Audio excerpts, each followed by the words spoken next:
नवरात्रि का अर्थ है 9 रातें। यह हिंदुओं का महान पर्व है जो देवी दुर्गा और उनके 9 स्वरूपों नवदुर्गा को समर्पित है। यह पर्व वर्ष में 2 बार आता है, चैत्र नवरात्रि मार्च अप्रैल और शारदीय नवरात्रि सितंबर अक्टूबर। कुछ स्थानों पर आषाढ़ और माघ माह में गुप्त नवरात्रियां भी मनाई जाती हैं। क्यों मनाते हैं? नवरात्रि आत्मशुद्धि और साधना का पर्व है। यह समय भक्त और शक्ति के मिलन का अवसर माना जाता है। 9 दिन जीवन के 9 गुणों को साधने का प्रतीक है: शक्ति, भक्ति, ज्ञान, संयम, साहस, सेवा, विनम्रता, पवित्रता और सिद्धि। हर दिन देवी का एक स्वरूप पूजित होता है। 1. शैलपुत्री स्थिरता और धैर्य। 2. ब्रह्मचारिणी तप और साधना। 3. चंद्रघंटा साहस और निर्भयता। 4. कूष्मांडा सृजन शक्ति। 5. स्कंदमाता मातृत्व और करुणा। 6. कात्यायनी न्याय और वीरता। 7. कालरात्रि नकारात्मक शक्तियों का नाश। 8. महागौरी शुद्धता और करुणा। 9. सिद्धिदात्री सिद्धि और पूर्णता। सामाजिक महत्व। नवरात्रि स्त्री शक्ति का सम्मान सिखाती है। विजयादशमी का पर्व यह बताता है कि सत्य की हमेशा जीत होती है। यह पर्व सामूहिक पूजा, भक्ति, नृत्य, गरबा, डांडिया और सांस्कृतिक उत्सवों का अवसर है। माँ दुर्गा की कहानी। कैलाश पर्वत के ध्यानी की अर्धांगिनी माँ सती ही दूसरे जन्म में पार्वती के रूप में विख्या हुई। उन्हें ही शैलपुत्री, ब्रह्मचारिणी, चंद्रघंटा, कूष्मांडा, स्कंदमाता, कात्यायनी, कालरात्रि, महागौरी, सिद्धिदात्री आदि नामों से जोड़कर देखा जाता है। जिन्हें दुर्गा, जगदम्बा, अम्बे, शेरामाली आदि कहा जाता है, वे सदाशिव की अर्धांगिनी है। माता की कथा। आदि सतयुग के राजा दक्ष की पुत्री सती माता को शक्ति कहा जाता है। शिव के कारण उनका नाम शक्ति हो गया। हालांकि उनका असली नाम दाक्षायणी था।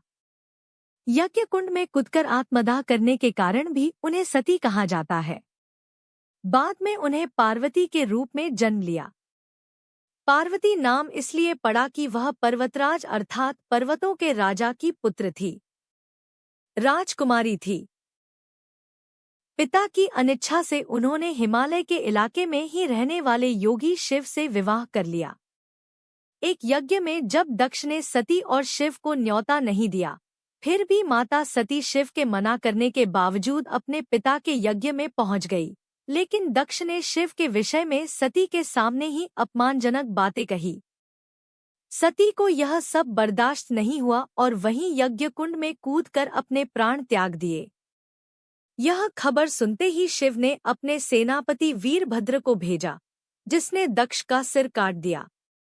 इसके बाद दुखी होकर सती के शरीर को अपने सिर पर धारण कर शिव क्रोधित हो धरती पर घूमते रहे। इस दौरान जहां जहां सती के शरीर के अंग या आभूषण गिरे, वहां बाद में शक्तिपीठ निर्मित किए गए। जहां पर जो अंग या आभूषण गिरा, उस शक्तिपीठ का नाम वह हो गया। इसका यह मतलब नहीं कि अनेक माताएं हो गई। माता पार्वती ने ही शुंभ-निशुंभ, महिषासुर आदि राक्षसों का वध किया था।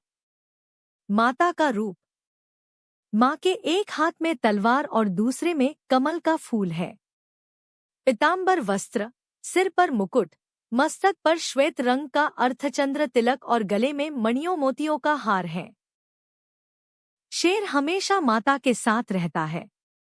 माता की प्रार्थना। जो दिल से पुकार निकले वही प्रार्थना। न मंत्र, न तंत्र और न ही पूजा पाठ।